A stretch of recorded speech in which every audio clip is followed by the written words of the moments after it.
Thank you very much.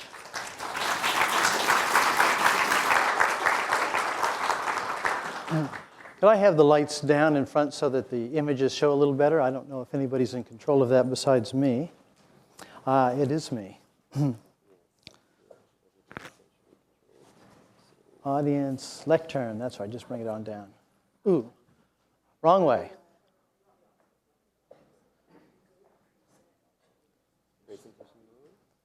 Oh, perfect. Okay, thank you very much. So, what I'm going to do today is not reprise work that I've published before, but talk about something that's fairly new. I've been working on it for a number of years. It, in some ways, challenges work that I've done before, and I think it's always useful to question yourself, so that I hope you'll find it interesting. I think what I can at least convince you of is that it's worth looking at. It's not the whole story that I'm going to tell, but a story that is somewhat unexpected, I think, particularly from someone like me, an evolutionary biologist interested in the brain, to have come to a view that's going to suggest that a significant part of our complexity is not the result of natural selection or anything like it. In fact, just the opposite. And I hope you'll see why I think that by giving you a number both of examples, but also of carrying you through the logic of evolution as seen through the eyes of what I call relaxation of selection. So let me begin by summarizing what I think are some of the conundrums about language and try to answer some of them, obviously not all of them. I tried to answer many of them some 11, 12 years ago in the symbolic species and have been working on bits and pieces of that story ever since. This is, in fact, the complement to that story. That story was about selection altering the brain over the course of our evolution. My current story that I'm going to tell you today is just the opposite of that in some ways, and I think you'll find it interesting. So let me just lay out a few conundrums that I want to address. First of all, language is a complex and highly divergent behavioral capacity. That is, that there are no other species that do this. Certainly not any species that do it naturally. With a good deal of work in special conditions, we do get some species to move in some direction, like language. We'll talk about that later today, I hope. It's also difficult, if not impossible, for other species to acquire this ability or even comprehend it. And specifically, I focused in the symbolic species, and I still believe this to be true, on what I call the symbolic components of language. Not just the arbitrarity of language, but in fact, the idea that our knowledge of meaning is the result of a complex web of relationships that all have to be there in order to support our capacities to know what a word or sound or gesture even means in some cases. The point that I'm going to get to today is that language has been a perennial paradigmatic case that's been cited as a challenge to natural selection. You'll hear it not only in modern intelligent design arguments against human evolution, but also all the way back to the co-discoverer of natural selection, Alfred Russel Wallace, who argued that in fact language was too complex to have evolved by natural selection. In fact, most of Darwin's supporters, although they supported everything else he said, felt that language and human cognition probably couldn't be explained by natural selection. Darwin himself fell prey to this idea and actually moved much more towards a Lamarckian view towards the end of his life. Now, if you think that this has been overcome and that natural selection and evolutionary arguments have taken hold, take another look. Because most people writing in the field are not making a claim that natural selection, as it normally is understood, is responsible for language. So Richard Klein, for example, calls it the brain's Big Bang. Richard Klein is an archaeologist who's been looking at the sudden development of art in the Upper Paleolithic, mostly in Europe, thinks that something must have happened to change the brain radically to make language possible, maybe some 60,000 years ago or so. Some major transition restructuring the brain makes language possible. I like to call this a hopeful monster theory. You'll hear this term again. It's this idea that some radical change, some magic, almost miraculous change in the brain took place to make this sudden transition occur. Steven Pinker, a man who I regularly debate, has argued at least that language is the result of something that's a little bit like Lamarckian evolution. It's been called Baldwinian evolution. I actually invoked something like this in The Symbolic Species. I've come to disagree with myself to some extent, and I'll tell you about that as we move along. But this is an idea that social processes became internalized into the nervous system, and in effect, what was being done socially became innate at some point. Genetic assimilation is a term that's sometimes been used to talk about this, bringing it into the genes, making language innate. And finally, of course, Noam Chomsky, who argues not only did language not evolve by natural selection, but in fact, it didn't evolve at all. It just sort of suddenly appeared. Not only does he make that claim, he makes the claim that those special adaptations were not about communicating at all, but in fact were about some change in cognition, this thing called unbounded merge. That suddenly, at least he says this now, he's changed his mind a few times, but nevertheless some idea that suddenly becomes possible because of an innate change restructuring the mind. And it's important that they don't usually talk about the brain in these terms, but talk about, quote, the mind. But let me now get to the evolution problem. Language is ubiquitously acquired. We all know this. We all get it. All human beings, normally raised in any environment where there's any kind of speech at all, we pick it up. It's easy for us. It's effortless. And even mentally retarded individuals, individuals with significant brain damage when they're young, even young children, as you know, who've lost half their hemisphere, that is, lost their left hemisphere, their so-called language hemisphere. If this surgery is done early enough in life, we'll recover a good deal of language. The important thing is that despite massive brain damage, young children do what no other species can do.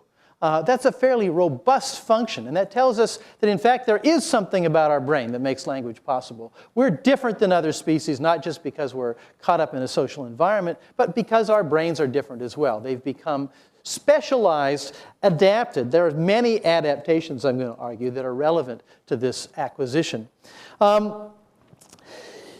Against people like Chomsky and Pinker, who would say that language is some special box that's been plugged into the brain, like plugging in a new chip into your computer, the problem is that language is integrated into every aspect of our cognition. It's not just some special thing that stands aside from what else we do.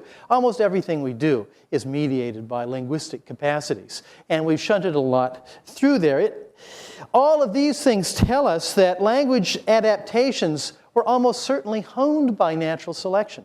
That is, natural selection had to play a role in making them better and better and better. So that we're quite divergent from other species in lots of ways that make this possible. So this is not to deny that there's something biologically different about us. Clearly there is. And part of what I've been arguing all of my career is that what is biologically different from about us is not some magical event that happened, not some major mutation that totally restructured our brain, but in fact something a little bit more subtle and certainly much more complicated. The problem with this strong innatist view, and this is going to come up as I talk about it today, is that a huge fraction of language is passed on socially without any kind of social cognition at all, without any kind of interaction with other language users. Human beings don't acquire it. It's not like bird calls or things like that show up anyway. We don't do it unless we're exposed to it. And a lot of the content of it, a lot of the structure of it, is passed on socially, even if we do have innate biases. Now, this is something fairly unusual. If you have something that's strongly innate in the world, it's very unlikely to have a huge fraction of its capacity passed on socially. So there's an interesting conundrum. Yes, it was evolved. Yes, we're specialized for it. On the other hand, we have to acquire it socially, and we get a huge amount of information socially. So all of these are conundrums. Now, with respect to the brain, there's one other set of conundrums, ones I'm going to deal with mostly today.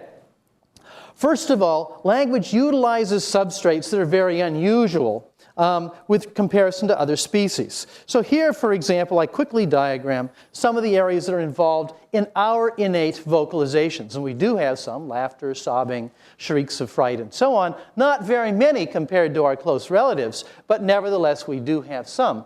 And they're all controlled by a very small number of structures, mostly non-cortical structures. In fact, the only cortical structure that seems to be involved, an area called the anterior cingulate, seems to be involved mostly in suppressing calls. And most of them are produced under highly aroused conditions. Obviously, laughter and sobbing under highly aroused conditions. Language, of course, is not. Language is produced under all kinds of non-highly aroused conditions. And in fact, if we are highly aroused, very sad, or suddenly struck by some funny event, it interrupts our ability to speak typically, and our speech becomes unusual. The other thing that's weird about this function, unlike the other kinds of vocalizations and communications in the world, is that it involves a large fraction of our forebrain and lots of cortical structures. Something else I want to talk about today. How could so many diverse systems have become involved in this one function? Systems that involve, of course, auditory processing and motor processing, but also attentional processes of various kinds, mnemonic processes of various kinds, processes that automate our abilities, skills. Language is a skill. We have to acquire it. And finally, the real surprise is that there aren't any new structures that do it. All of the structures that are involved in language processing are structures that have antecedents in the rest of the world.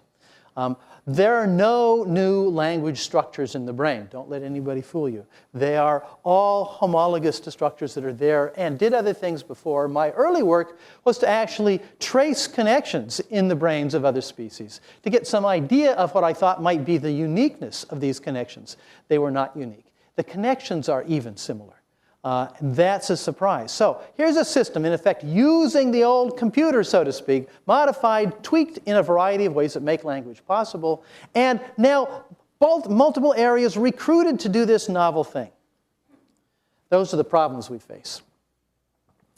And to give you just a sense of it, I just sort of depicted here in colored dots lots of different functions associated with language. It's not just in one hemisphere, not just in one area. It's in both hemispheres. We now know that there's a lot of subcortical involvement.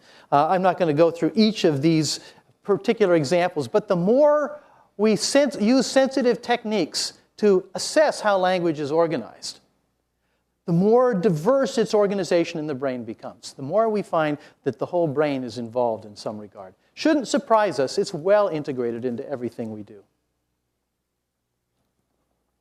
So now, let's go to the evolutionary question. What was dogging Darwin about language? Well, it's something that dogged him about other things as well, like this peacock's tail. So here's Darwin's response to Asa Gray, just after the publication of The Origin. He says, "The sight of a feather in a peacock's tail, whenever I gaze at it, it makes me feel sick." Now, why would he say this? His critics were saying that natural selection, yeah, it can explain how we're adapted to our world, how we get food, how we see and recognize things, but how can it explain extravagant complexity like this? Not only extravagant complexity, but this male peacock displaying may be interesting a female, but he's also attracting lots of predators. In fact, during the display season, animals like this that have extraordinary displays are picked off at very high rates. There's a very unlikely chance that this guy's going to reproduce, in fact. How could this actually have happened? Well, Darwin actually struggles with this. He even has a hint at it in The Origin, but waits another 10 years or so to put it in Descent of Man. And in fact, most people don't realize that his book, The Descent of Man, is really not so much about humans, although it's an attempt to explain humans. He uses most of it to explain something else, which he calls sexual selection. The real title is not just The Descent of Man, but it's The Descent of Man and Selection with respect to sex, with relation to sex. Sexual selection, an argument he makes that females are choosing males that have these fancy tails because, in effect, if they survive long enough against predators while they're doing this stupid thing, making a lot of noise and strutting around, attracting themselves as dinner. If they make it for any period of time under these circumstances, they're probably pretty healthy, and their genes are probably not so bad. So there's reasons to suspect this will work out. Now, Darwin didn't quite have the story straight. Why did he do this? He said, this is a way to explain extravagant complexity, sexual selection, which one member of the species selects traits on another member of the species. And he said, maybe this is how you're going to explain language and human cognition. That is, we're being selected for these capabilities. He even suggests, and I'll use this later on in my discussion, he even suggests that this is relevant to language. Specifically, language might have been something like bird call, a kind of solicitation for mating. And the better your vocalizations, and in fact he makes clearly an argument that we began singing and that language is a secondary effect of singing. I think it's very unlikely to be true, but it was an interesting idea, and you can see how it fits. Now, unfortunately, as I said, many of his supporters didn't like this idea. In fact, Alfred Russel Wallace, his co-discoverer, argued vociferously against sexual selection, thought it was importing mental ideas and teleology back into the story. And by the way, how could animals have these exotic aesthetic capacities, and how would we allow aesthetic capacities to drive evolution? It's all about selection and competition and so on. Wallace didn't like it. He said natural selection could only have endowed the savage with a brain a little superior to that of an ape. Probably true anyway, but the point he's making here is that it just didn't have the ability to drive this extravagance, and especially when you throw out sexual selection, there really isn't anything left. Now, ultimately, he was wrong about sexual selection. Darwin wasn't quite right about it either, but he had the right clues. And we now know a lot more about sexual selection, and indeed, peacock tails are selected for those reasons. Wallace had a very roundabout explanation for it. He thought that it was just sort of some sort of hormonal sport that develops, and that females didn't show this because they had to be cryptic. Just the opposite in some ways of Darwin. I won't go into that story. But the picture on the bottom then sort of caricatures the Darwinian argument that in some sense we get, the girls are choosing the guys that are really, really bright and really good singers or whatever. The problem with this is that sexual selection does what it does in peacocks. It produces extravagant features in one sex that are selected by the other sex. Now, that could be both sexes having these extravagant features, but in fact, they've got to have the complement feature in the other sex. They can't be identical. Well, unfortunately, language is pretty evenly distributed among us, males and females. It's not the kind of thing you'd expect to find driven by sexual selection. So the sexual selection argument is not a very strong argument for why we have this complex ability. So what I'm going to suggest today is that we should move beyond the other kind of argument, the lucky accident kind of argument, because I think they appeal to extreme accident, these kind of hopeful monsters. Suddenly we have this great ability that pops into being, and it's selectively advantageous, and everybody wins who's a child of this human being that has this extravagant complexity. My point is that this is little better than an argument from miracles.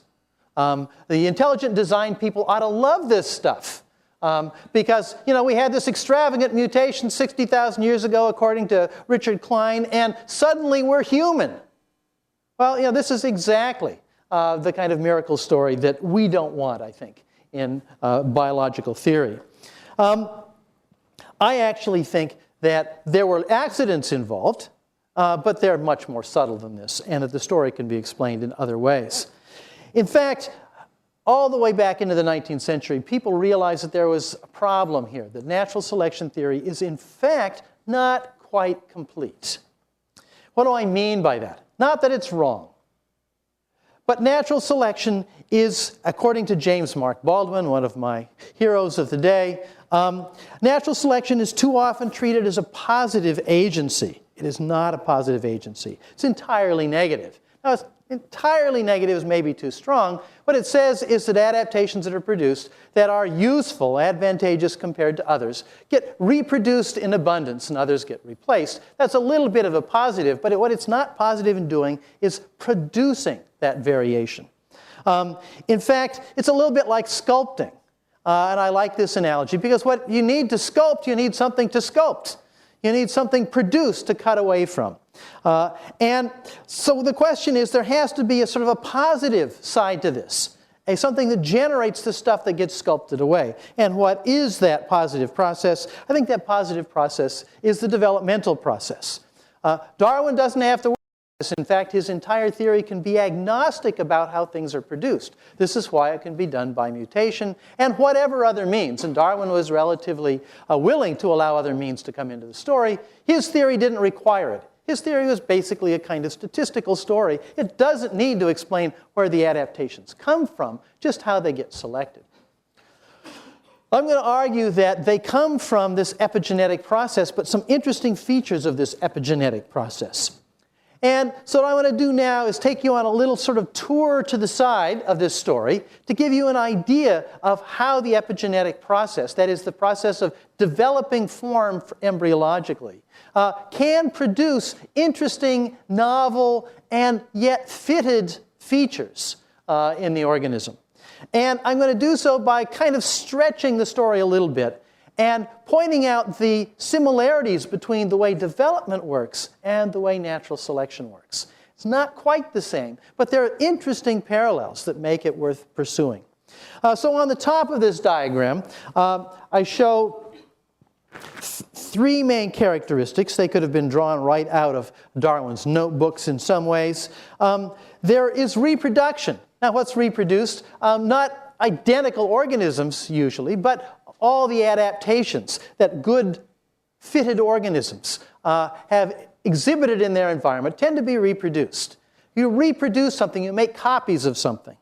Now, that reproductive process, and you've got to think of it in these terms, and this is why development is important, it's not producing new adult traits per se, it's producing tweaks in development. Evolution is about tweaking development in such a way that new things get produced. The second thing is, those new things that get produced sometimes get modified.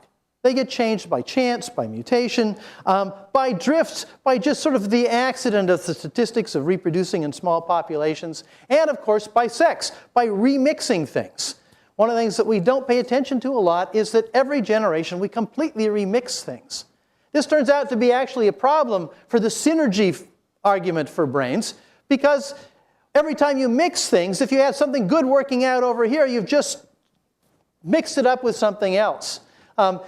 Those of you who sort of watch horse racing know that there's, every once in a while an incredible race, horse like Secretariat, for example, who really blows the field away in the Triple Crown in the United States. Interestingly enough, as soon as a great racehorse like this comes about, everybody wants the sperm, of course, because they want to have their own racehorse that's just as good. Unfortunately, Secretariat, though an incredible racehorse, didn't pass this on any more than Mozart passed on his abilities, Einstein passed on his abilities directly.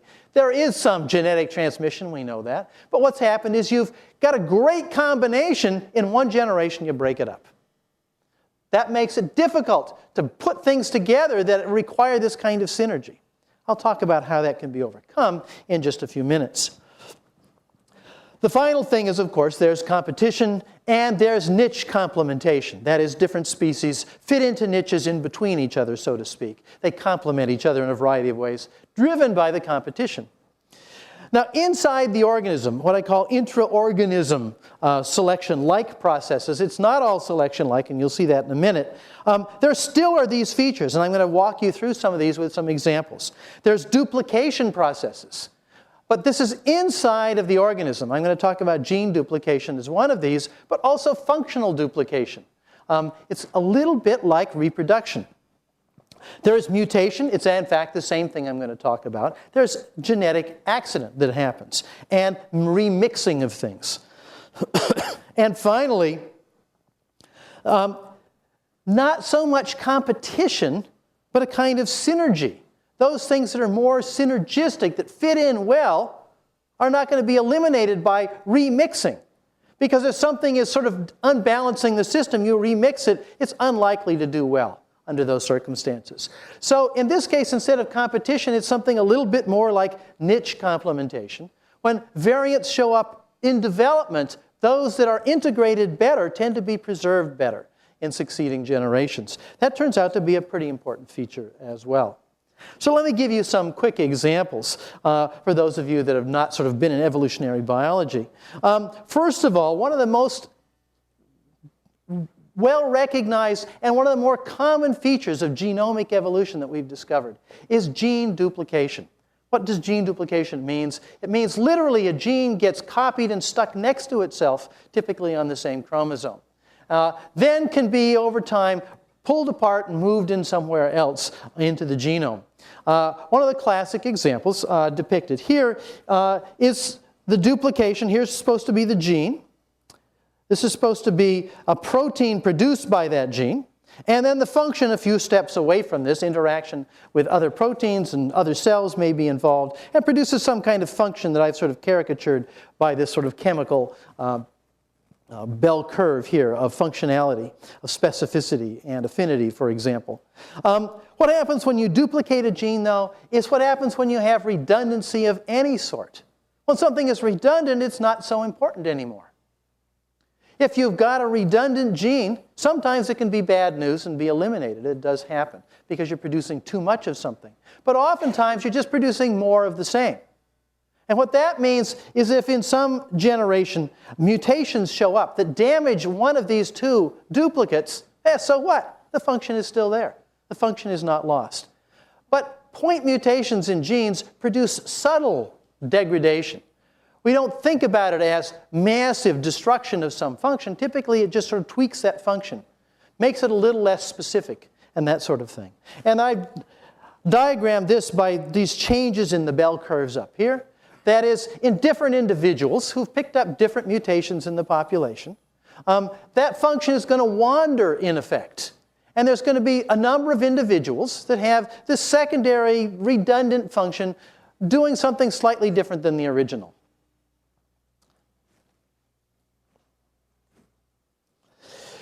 The classic example of this is hemoglobin. And I'll use this as an example because I think it's a pretty easy one to follow. On the left, I show a descent of the gene sequence for hemoglobin. And there was a point in evolutionary history where the gene for hemoglobin duplicated, and we got two of them. An alpha and a beta group indicated by these two lineages here. What's interesting about this is that alpha and beta began to change in function, but both of them were crucial for grabbing oxygen, this red sort of lozenge-shaped thing over here. What happened over time was that at some point, the parts of these molecules that changed, and they're changing somewhat at random, the back parts of these molecules, there are 4 of them here, 2 betas and 2 alphas, modified in shape by having just slight changes in the amino acids in that protein, changing the shape of the protein.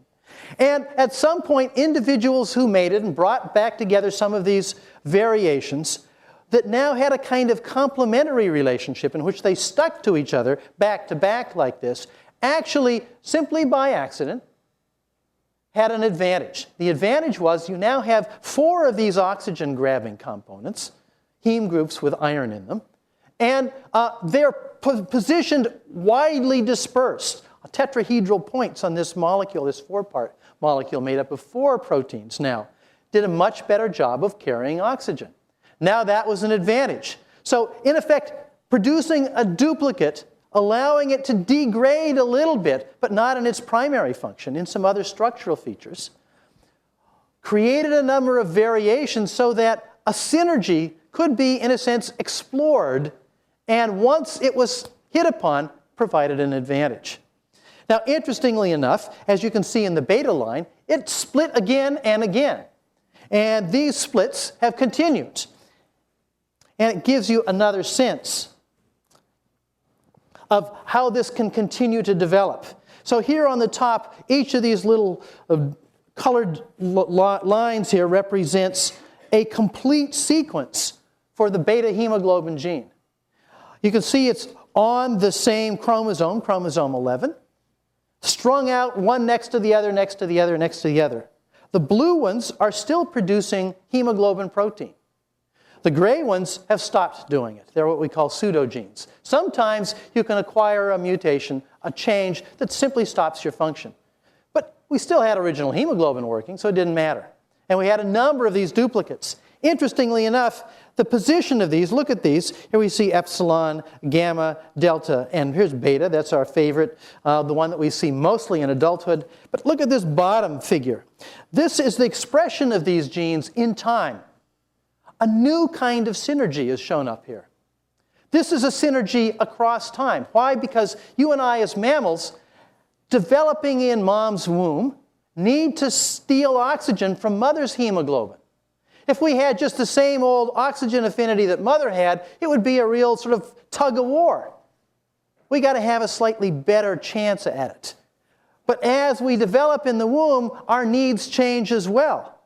We need to change the affinity for oxygen. So what's happened is over the course of gestation, here we see this is the whole period of it, these different beta hemoglobins are produced that have different oxygen affinities.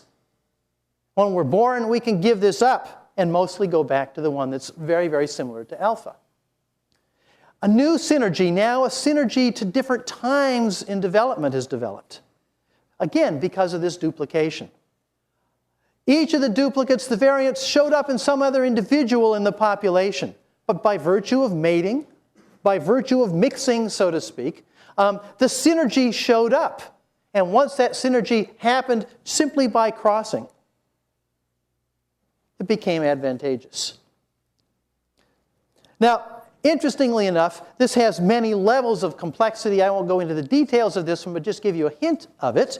What we see at the top in this figure is the embryo of a fly and a gene that's been duplicated. It's called the homeobox gene, one of the very first to be discovered, really responsible for what we now call evo-devo theory, which I'll talk about in a few minutes. This gene is not like any other gene. It's one of many genes that actually produces a protein that binds to the DNA and turns on and off other genes. This is what we call a regulatory gene, a gene that controls genes. Now, interestingly enough, these kinds of genes actually controls thousands of other genes downstream from it. So it's kind of like a conductor gene. You know, you've got your various instruments out there and the conductor is conducting it. What happens if you duplicate the conductor and then allow the conductor to just sort of be tweaked a little bit? Well, you know, put him through the transporter and he gets duplicated somehow. And then has a different history and he changes a little bit. Well, the same tune will be played slightly differently by each of these two conductors. Now, what if you have lots of them? Well, as happened here, we have lots of these different conductors. It turns out that they each play a different tune in a slightly different segment of the developing insect. They do so in you and I, and in fact, we haven't just duplicated those genes, but we've actually duplicated the whole sequence many times in us vertebrates. And here you see them sort of distributed down the length of us. This also is true for the brain. I won't go into those details today. But let me just tell you what this produces. By this kind of change, there is now a new level of this kind of duplication effect and synergy effect. What happens now is that you can duplicate body parts. We see in many arthropods duplicated body parts like these duplicated legs. But that means that if a mutation occurs that affects these legs here, alters their shape, you've still got a duplicated function. Now a whole body function. That means you can now vary these with respect to each other and produce an incredible synergy. Why? Because some of the diversity will now be caught up, but now a synergy with other legs, so to speak, other body segments. Again, it's a way of exploring this synergy space, you might think about it as. And producing this combinatorial effect. How is it produced? It's produced by this kind of duplication. Allowing things to be duplicated but vary. But what happens if the duplication effect is outside of your body?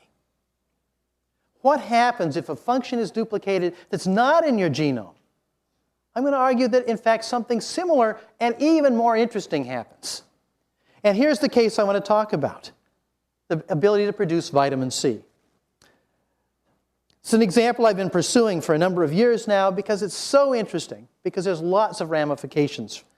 The red parts of these trees represent phylogenetic groups that can't any longer produce their own vitamin C. Most other mammals can. In fact, most other animals can. Vitamin C is a crucial antioxidant. We know this because most of Magellan's crew died of scurvy before he got around the world because they weren't getting enough vitamin C. It's deadly to not get it. Why do we not make it ourselves when most other mammals do? We need it. We're in effect addicted to dietary vitamin C.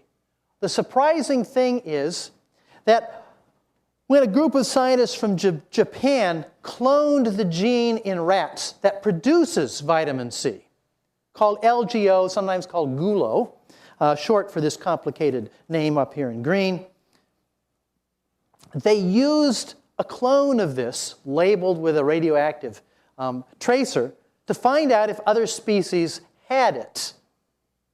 And the first one they looked at was us. And what they found is that we also had a copy of the gene that produces vitamin C. It produces it by modifying glucose. Unfortunately, when you look at our copy, here's the rat copy up here, with all of its parts. The rat copy has multiple parts. That's what this one shows here. They're called exons. When you look at our copy, it's full of noise. It's a pseudogene, like those gray beta hemoglobin genes I showed you. It doesn't produce a product anymore. In fact, it's so radically altered because it has what we call a frame shift mutation, which means something has been pulled out and everything's been sort of dragged over, so it's nonsense. And it's full of stop codons and things that stop it from functioning and so on. It's completely bogus. It doesn't work anymore, but we still carry it around. We carry a lot of pseudogenes around. In fact, one of the things that we've learned recently is we probably carry more pseudogenes than most other species. I'll come back to that in a minute. What happened here? Well, it turns out that this is true for all the other primates as well. Not the prosimians, but almost all the other anthropoid primates. Let me try to explain this. What happens when the duplication is not inside the genome, but it's from outside? Here's that same picture. Now I want to show two things, not only the function F here, and here's the protein that's produced, but this arrow that curves down around. That's meant to be selection, natural selection. So this is meant to be sort of a recursion effect for the next generation. So that if the function is good, there's positive selection, and the gene will tend to be reproduced. However, what happens if the function is handled by something outside? What it's handled by in you and I is fruit and some vegetables that carry vitamin C. We eat a lot of that. Prosimians, before the anthropoid primates, before the monkeys and apes, were mostly eating insects that don't have a lot of vitamin C available. They needed to make their own, like most other creatures on the earth. But what happens if we start eating a lot of fruit? What happens is that natural selection no longer is working, sort of like in this case of gene duplication. But now the gene is not being handled inside, the function is being handled outside. The result is, yes, we still get degradation. We might have gotten complementation, it might have done something else different, but it turns out it didn't. It just sort of wandered into randomness and eventually picked up a mutation that stopped its function. Now the problem is that we're addicted. We got to have vitamin C, and it's got to come from the outside world because we can't any longer produce it. This happened because we were getting it. We relaxed selection on ourselves. Our ancestors actually about 35 million years ago. But this changes things in an interesting way. And this is why I had all of these other genes laid out here and their products. Because the point I want to make is that if you become addicted to vitamin C, you got to get it. You got to get it by whatever means you can. It would be a good idea to be able to identify fruit that's particularly good in its vitamin C containing ability. You've got to like eating it. And you've got to have adaptations for digesting it well and handling it well, moving it around in your blood, for example, because it's not produced in your cells. What that does is it produces other functions that guarantee that you get this thing from the outside world. And that means selection is no longer on this gene, it's become a pseudogene, doesn't do anything. But now selection gets displaced, so to speak, on any other locus, on any other genes that make it more likely that you're going to get this stuff. Dietary and other sorts of things. Selection becomes distributed over the whole genome so that any little thing you do that gives you a slight advantage is going to now be a vitamin C advantage. So here's the story in a sort of cartoon-like way. Early on, so I'll get my arrow to work over here. Early on, there's a gene that produces it, and our ancestors don't need it. They make it themselves. But they start eating fruit, lots of fruit. Why? Because they're in the trees chasing insects. Why not go after this other easily acquired food? And now mutations begin to occur. And they don't become a problem if it's easy to get this stuff, if there's not a lot of competition yet. Over time, as this system degrades, other genes now have to take over the function, not of making vitamin C, but of getting vitamin C. It's no longer produced endogenously. It has to be acquired exogenously. That's what's happened to all of us monkeys and apes. Interestingly enough, there's a number of other changes in our genome that probably reflect this. One that I think is a direct reflection of this is our ability to see in color. Primates are unique among mammals in having 3-color, sometimes even 4-color vision. We now know that this is the result largely of duplication of a series of genes in us Old World primates. It's the result of the duplication of genes on the X chromosome that produced not just one color receptor with this kind of a band of color, and you may notice this is a caricature of another figure I showed you earlier, but in fact it duplicated a gene for a color receptor, retinal pigment gene, that now has different sensitivities. Instead of being really sensitive to any light at all, it becomes insensitive to some particular frequencies. But different individuals that become insensitive to different frequencies, now interbreeding with each other, can begin to mix these duplicated genes. And the result is having multiple variants of slightly specific, but randomly to some extent, variant genes for color reception. We now can make distinctions that other mammals can't make. Interestingly enough, birds could always make these distinctions. Birds had color vision, as far as we know, all the way back. We mammals lost it because we went through a period of nocturnal specialization when we were battling the dinosaurs, so to speak. Had to hide away and come out at night. We needed real sensitive vision. But once you're beginning to eat fruit, you don't need that. And in fact, you need to have something else, this kind of diversity. Again, diversity is generated by a kind of random process. Duplicate something and vary it. And then synergies will be discovered by accident because of this recombining effect. Interestingly enough, it's been done differently in Old and New World monkeys, and yet it's been done in both lineages. It started in both of them before they split and went in different directions. There are many other things I could talk about like that, but I want to carry us one step further. I know that you think I'm just sort of cycling on all of these other examples, not talking about language. I'll get there. Because what I want to talk about now is what happens if there is really extreme relaxation of selection on lots of functions. This happens with domestication. We already know now, having looked at the dog genome, that the dog genome has lots of noise in it. It's much more variant than a lot of other genomes, certainly of the wolf compared to the wolf or the coyote. Even though these animals can interbreed, the domestic dog genome is remarkably noisy in some ways. And this is a characteristic, again, of relaxing selection on lots of things. We do a lot of work for these dogs. We decide who gets to breed with whom. We decide who survives and who doesn't survive. That didn't always happen to be the case, but it's certainly become the case recently. And as a result, lots of genes can be dispensed with. We can take care of it. Yeah, okay, they got bad hips. They got, funny faces. They're smaller. They're huge. Yeah, it's okay. We like that. And we pass that along. Well, that goes along with lots of other things just being sort of left by the wayside, so to speak. And as a result, they've accumulated noise. Well, I began with a colleague in Japan looking at a particular bird that's very interesting. It's called the Bengalese finch. It's also being studied around the world these days. It's a nice bird, easily domesticated, but it's not a wild species any longer. It's been domesticated for about 250 years, longer in Japan than anywhere else. The original wild ancestor comes from Taiwan. It's called the white-rump munia, white-back munia sometimes. And you can see that they're slightly different in coloration. Why? Because the Bengalese finch was bred for its color. The Bengalese finch does not have a pretty song. I've never thought it had a very interesting song. It sort of chirps and squawks and that sort of thing in complicated ways. It's a little bit hard to follow. When you look at the song of the wild ancestor and the Bengalese finch, you notice an interesting thing. Here's the wild ancestor. Here's the song spectrum. You'll notice it's just almost identically repeated. The wild species does not have a variable song. It has a very stereotypic song.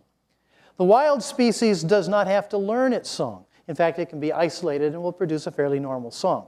If you deafen it, it won't produce a normal song, but that's another story. I'll come to that in a minute.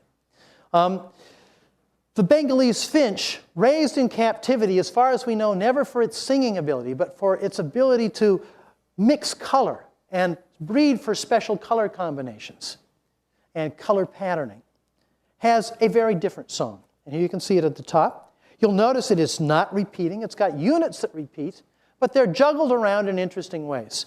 And my colleague and close friend, Kazuo Okanoya in Tokyo, began studying the Bengalese finch, first of all, because he thought, this is an interesting, easily domesticated species. I can study its singing. And its song is interesting. It acquires its song by listening to parents. That is, its song is passed on generation to generation socially, not genetically. It's not a stereotypic song, and its elements get moved around. As a result, it has a kind of phonological syntax, if you would want to call it that way. That is, it has a lot of flexibility in how it can move its song around. That was interesting enough. Even if it hears the song sung by two parents, two different singers, it will oftentimes combine those. You can tell very easily the finch's ancestry by what it's singing because it copies songs. But it has its own variation, likes to play with that variation. Well, here's the conundrum. How could you have a finch that in only 250 years developed this extravagantly different song, and it was never bred for its singing behavior? The answer, we think, is that it was under relaxed selection. What it sang didn't matter in terms of who it mated with. That means song control could degrade. What it sang, how specific its song was, didn't matter any longer in terms of its reproduction. Not for 250 years. That's a short period of time in evolution. But when there's no selection on things, things can go bad quickly. That is, it's easy to acquire mutations if they're not being eliminated over time. It's hard to select for something new, but easy to select for things going bad. So our depiction of this, sort of on the left here, is that, in effect, the wild species had very high transition probabilities between song elements, say this element and itself, and very low transition probabilities to other elements. That makes its song very highly predictable. But if these asymmetries in what sound follows what sound degrade, then what will happen is it will become harder and harder to predict what sound will come after what sound. The depiction at the bottom is what we consider to be this domesticated model. That is, it's become much more randomized. But here's another interesting conundrum here. A bird that does not have to learn its song, but can do it spontaneously, uses only a few forebrain structures to do this. Those connections in red and those nuclei in the bird brain that are connected by these red lines are those that are critical for producing song in a species that does not learn its song socially. But a bird that learns its song socially involves all of these forebrain structures, these auditory structures down at the bottom, motor structures at the top, To learn your song, you have to listen. You have to listen to yourself. You have to try to model what you're listening to. It's a skill. You can no longer just do it because you're built to do it. You have to work on it, hone it, and so on. Lots more brain structures are involved. Interestingly enough, this is also the case with the Bengalese finch. This is a depiction of the difference between the brains and their involvement in song of the Bengalese finch and the white-backed munia. The munia uses only a few of its forebrain structures to develop and produce song, and many of these others can be damaged with no effect on singing, but they're all sensitive to singing in the Bengalese finch. So not only has its song become more variable, but many more parts of its brain have become involved. That's a bit more complicated, a bit more of a problem to explain. Now, I'm not going to go through this. We did a simulation of this. In fact, we've simulated the vitamin C stuff and so on. Simulations are not so important, in part because you can tweak them to make them work the way you like them. But what we did show is that, in fact, songs will become more complex. But something else will happen as well. Learning will become more important. Let me explain why. This is a sort of a simple diagram of what you might call the song development program. In a species that does not learn its song, but has to produce a song without necessarily having a template to listen to. What we see here is that there's actually a period in which they go through song development. Even a bird that has an innate song doesn't start out singing the song perfectly.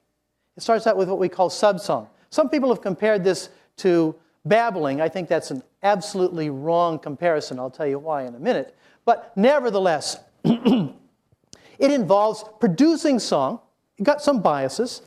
I may have to get to that water in a minute. Some innate vocal patterns that you tend to produce. They produce an original song called subsong. Birds listen to themselves singing this subsong. And they compare this to something that they've got in their heads, an auditory template. Thank you. They listen to the difference, to this auditory template they have, and they adjust their subsong. Now, we know they do this because if you damage their auditory system, you deafen them in some way or another, they'll fail to produce a normal song. Even though it's relatively innate, they don't need to listen to anybody. They need to listen to themselves. The result is there's a kind of recursive process. They modify their subsong as a result. They produce another song. They listen to themselves. They compare it to their template. They recognize a sort of difference, and they begin to learn in this cycle. And over the course of a week or two, they begin to develop a fairly normal species typical song.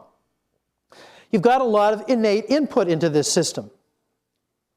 But what happens if this innate stuff begins to degrade? Well, now what happens is everything is working the same way. Produce subsong, listen to yourself sing, but there's not much of an auditory template there. Your biases are not very good either. What's going to influence you?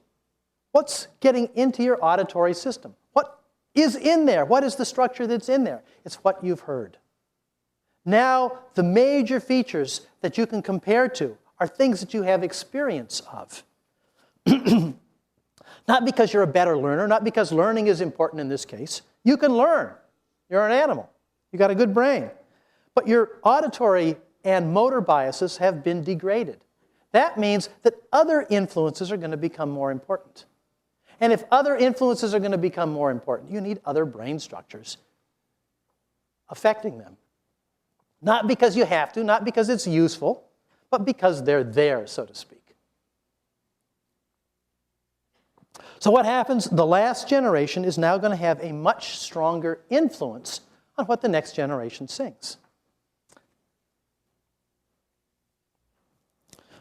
So here's our sort of cartoon model of the story.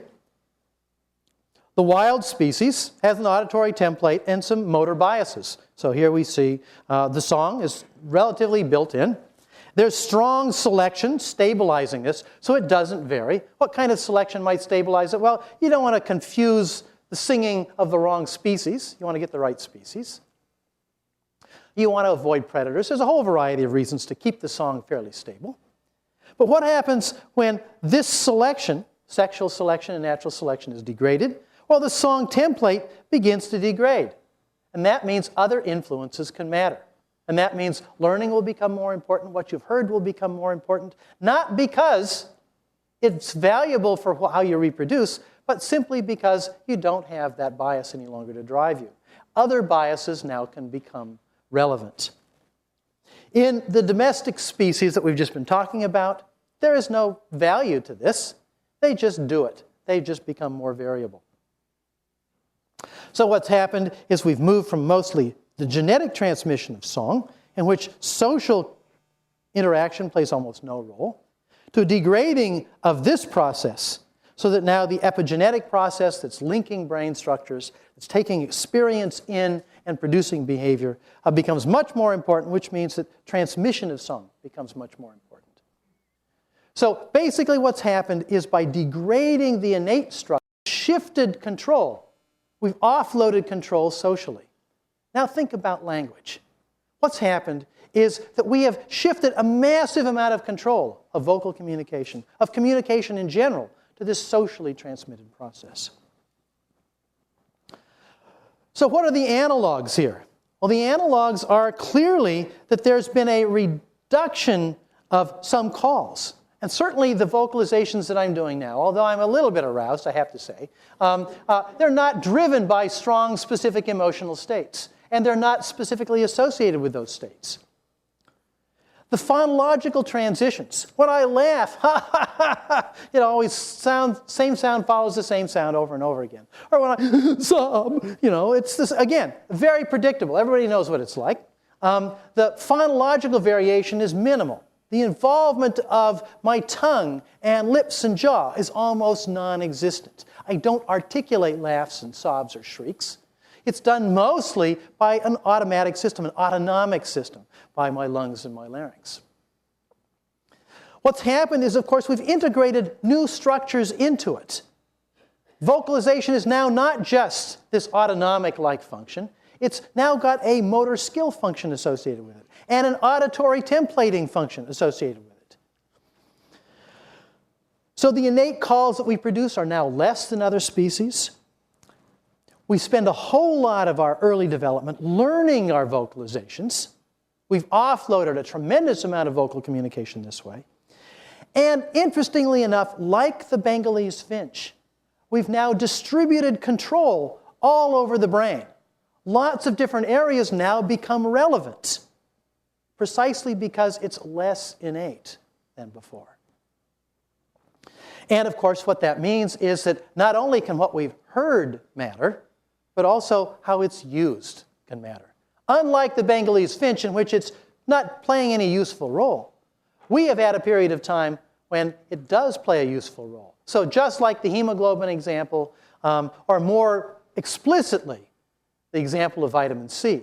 When something is needed from the outside, we've now developed a whole lot of adaptations to make sure that goes well, that we transmit things socially effectively, that we become social creatures in a way that other species are not. We become addicted to each other, in effect, and addicted to that kind of communication. As we've offloaded control, we've also provided control external to us that we need, and that means that we have to adapt to that. So yes, much more of our brain is involved. Relaxation of selection, I think, is necessary to this. What this suggests to me is that, in fact, we're a domesticated species, a self-domesticated species. And if the argument is correct, in some sense, we're also a degenerate ape. That is, something that surprises us. We like to think that we've got a whole lot more than the rest of the guys. In fact, it's now pretty clear as we're looking at the human genome compared to the chimpanzee genome, the baboon genome, and the macaque genome, which we now have pretty good handles on. We have a much noisier genome than all of them. If you're interested, I'll pass on those references later on. Remarkably noisy, full of noise. In fact, things have been juggled around on our chromosomes in ways that no self-respecting ape would have done.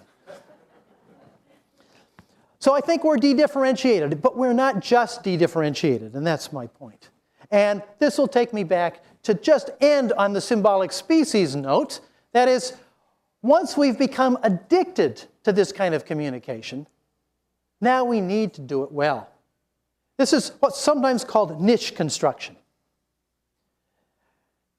What's happened is that we have put a lot of our survival value into social phenomena. We need the group. We need to cooperate. We have built something that we need to now adapt to. I think of it analogous to a beaver dam. Beavers have altered their ecology, and they do so generation after generation after generation. As a result of what beavers have done over their evolution, beavers are aquatically adapted. They've adapted to the niche that they've created. I called my book The Symbolic Species because I think we've adapted to the niche that we've created. We've developed these adaptations to fit this special niche. But this niche is not like the beaver dam. It's not something physically in the world. It's this more abstract relationship, a semiotic relationship, a discourse relationship, a cooperative relationship, an exchange of information relationship, absolutely essential to our survival. So in effect, I think that we're analogous to the beaver dam, but our beaver dam is symbolic culture, symbolic communication. And it's gotten better and better. We've taken advantage of the synergies to do something radically different than other species. But as a result, we've been pulled by evolution in a very different direction, a direction that is not an adaptation to an ecosystem, but in effect an adaptation to a symbolic ecosystem. And that mostly affected our brains. Now, I'm not going to say much about this because I'm out of time. I'm running way over. But my point here is that there has been selection on brains from language. The demands of language, its learnability, its automatization, and its symbolic capacities are difficult. They're different than what other species do. We've adapted to a different kind of world. I think we've been doing it for close to 2 million years. Not that we had language right away, but we began on this track, and we've been pulled further and further from the standard track. That has affected brains, but that's a weak effect in one sense. Over 2 million years, it can make a big difference. However, I do think that there is a strong effect, and that is languages have to be passed. Once they become social, they have to be passed well from generation to generation. That means that languages to persist and language structures to persist must be learnable. Now, I think one of the weird paradoxes of the sort of Chomskyan view of language is that it makes language out to be this really difficult thing. It's hard for humans. It should be very abnormal. We shouldn't be able to learn it. And yet, of course, we do it at a young age. That paradox suggested that we must have a kind of a crib sheet for acquiring language. My argument is something very different. My argument is that, in fact, languages to get passed on, language structures to get passed on, had to be learnable. And the more learnable they were at the youngest possible ages, the better they would be passed on, the more fidelity they would have generation to generation. That means languages over the course of human history and prehistory have had to adapt to the brain, had to adapt to our biases, and specifically to children's biases. Because if you can get into the brain at an early stage, the flexibility of the brain at this stage, the way it is responsive to its environment, will make it much more modified. Now, I think there have been a number of factors in this. I'm just going to say one thing about this and pass it on, and that is, yes, the brain has gotten bigger, but in fact, enlarging the brain is also a way of creating redundancy, creating more space to do the same things. This, I think, has allowed a lot more diversification of brains, and I think one of the reasons we find humans so diverse, in fact, is in part because of this sort of thing. Part of this process is the result of changing the size of the brain, just like duplicating genes in some ways, but now duplicating brain regions. I'm going to skip this because we're just about out of time. No, we're way over time. Just simply to say that what this means is I'm not arguing that natural selection didn't play a role, but I am arguing that for periods of time, we've been going back and forth between relaxed selection, depending on our social environment, depending on our tools and technology, to relax selection to make things more variable. And as new synergies became possible, they explored a space that was useful and got picked up. And that ratcheting process has driven us so far away from where other species are capable of and what other species typically do. That makes us a very unique species. It has shifted us from a species whose vocalization is controlled by emotions almost entirely to one that is controlled mostly by cognitive capacities. So here's my picture of the evolution of the brain. It's not just some magic mutation that changed some structure that made universal grammar possible. It's in fact at all levels. The evolution works across all of these levels. There's an internal evolution-like process. It's linked to the outside world. It's linked to the social world. And we have been progressively offloading function into the social world. There are constraints from the outside. There are biases in the way things get transmitted and what can be picked up, learnability problems. Immaturity matters. It turns out that if language is adapted to immature brains, being immature when you acquire language is probably a good thing. Shouldn't surprise us that some of the best language-trained animals, and Sue Savage-Rumbaugh's example of kanji is terrific in this, picked it up spontaneously when they were very immature. Try to teach it to an adult. Old dogs don't learn new tricks so easily. So the variety of things, a variety of levels, language is not just one thing. It's not just driven by something in the brain. It is intensely social precisely because it's been offloaded. In fact, I would argue, and we've even done simulations that show this, that even if God came down at the time of Homo erectus and gave Homo erectus universal grammar innately in the brain, that by now it would have degraded. Thank you very much.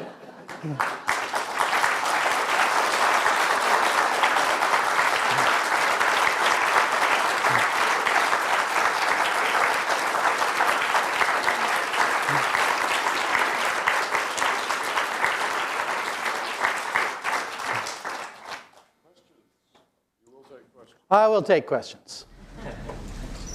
It sounds, I don't know anything about biology, but it sounds like you're moving into quite a Lamarckian view of things yourself. Is that a misunderstanding? It is a misunderstanding. This is not Lamarckian at all, interestingly enough.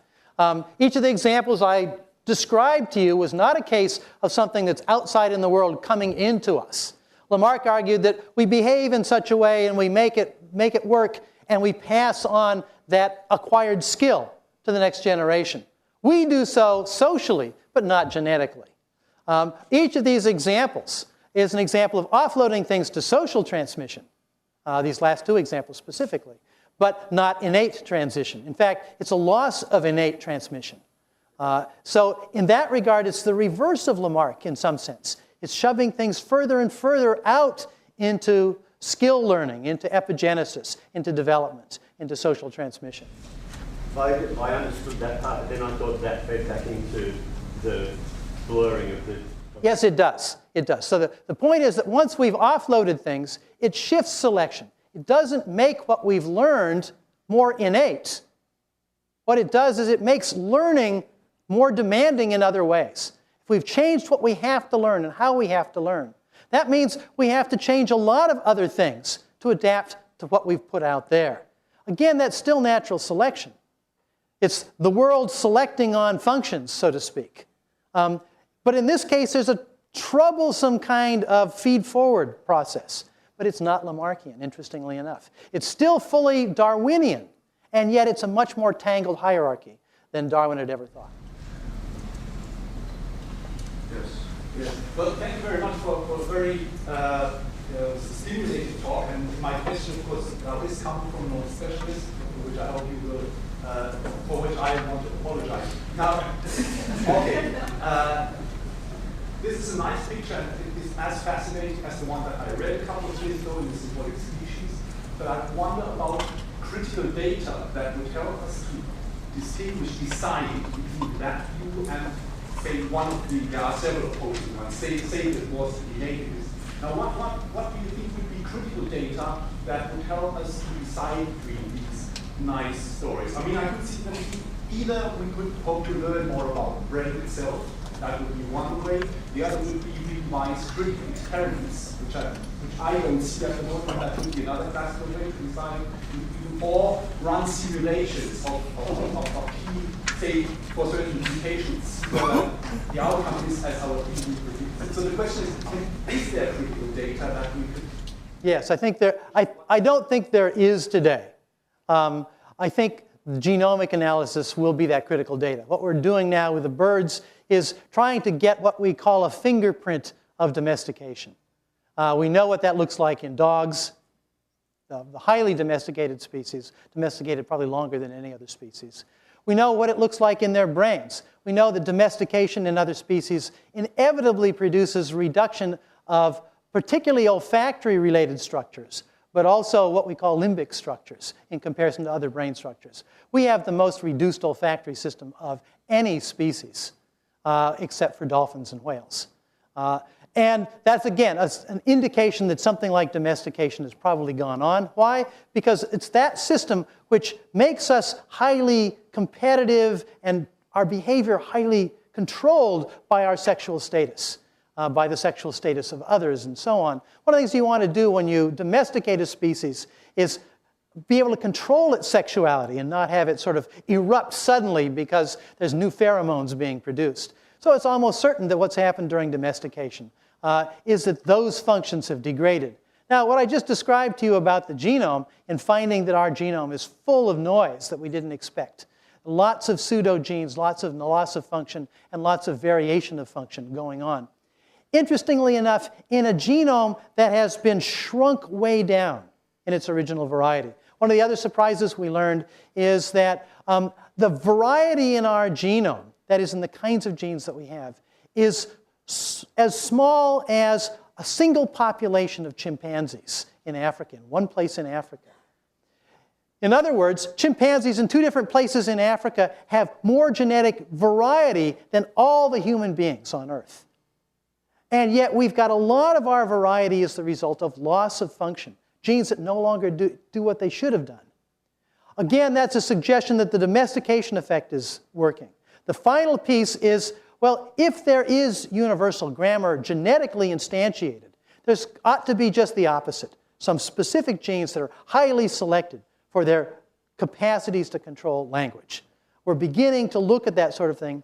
And one of the interesting and surprising features is that so far we've only found really one gene, FOXP2, that seems to have any real critical role, and we don't even know for sure that it does. What we do now know is that Neanderthals also shared the particular variant that we have, suggesting that if it is important, and it's probably only important in skilled motor learning of the face and mouth, not of grammar itself, although it was originally thought to be associated with regularization in grammar. If that's true, then at least language has been around for 350 to 500,000 years in an articulate vocal way. So we're beginning to get that information, and I think a lot of that information is going to come up negatively. That is, we're going to continue to look for language-specific genes, and I think we're not going to find them. Yeah, thank you very much for a really interesting lecture that I'm going to have a while to think about. But I do have a couple questions, partially perhaps related to what Eric was talking about. Is domestication an on-off dichotomy, or are there degrees of domestication? I mean, as you're using it. I mean, you don't literally mean going out to the farm. I tell you. And so, for example, if we talk about animals that are living in an area that is survival is easy, let's put it that way. That's relaxed selection, yes. And we expect them to have at least some degree of this wide variety of genetic properties, that's some right. Of them being useful. Also, we should expect them to be more conscious of others in their environment. The latter part I wouldn't say is the case. That's only if, in fact, their environment is a crucial part of the story. Your point originally was that maybe domestication is not everything, and of course it's not. Domestication relaxes selection on some traits, but certainly not all of them. In fact, even in these birds, their ability to reproduce and copulate and so on, build nests, has to be there, or they won't raise offspring. So it's not relaxed on everything.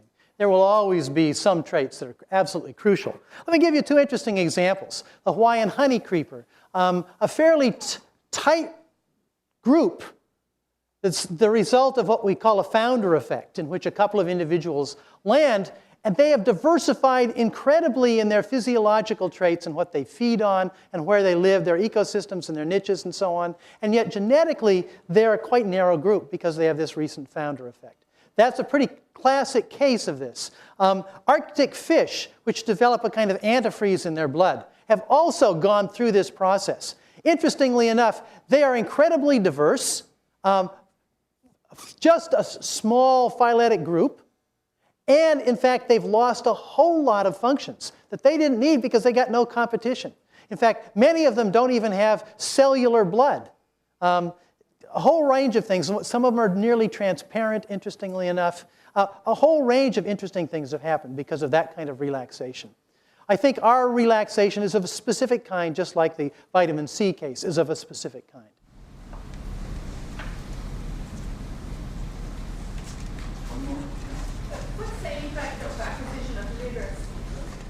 Literacy is an interesting case because, of course, there was no time for literacy to have evolved biologically. One of the things I like to point out to people is that if you think that painting on cave walls was an important event and maybe heralded some change in the brain, think about writing. Writing didn't show up until just a few thousand years ago. Does that mean that language only showed up a few thousand years ago? Well, certainly not. But getting things external is a difficult process. There's something special has to happen to externalize something, even though this is the best thing we do. I mean, we're terrific at this thing, and yet it took until just a few thousand years ago before we wrote anything down. There's not been time for biological evolution to make a difference. This is a case of, in effect, abilities that were already there being utilized for this.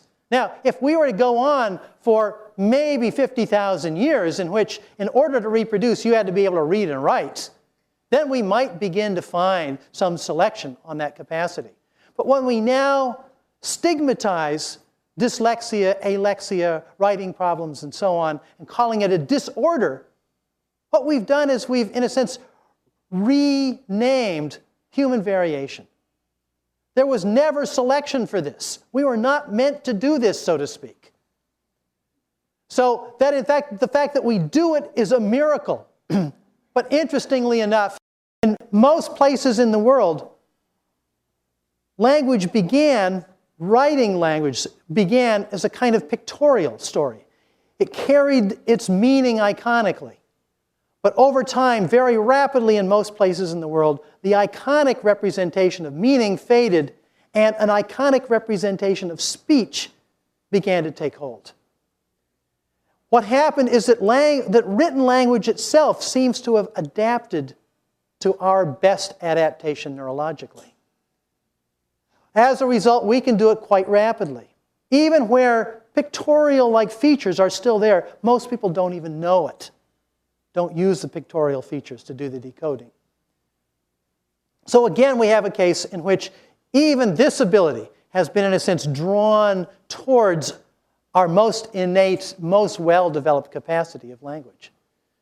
So in that regard, I think the problem of dyslexia is what we should expect in the world.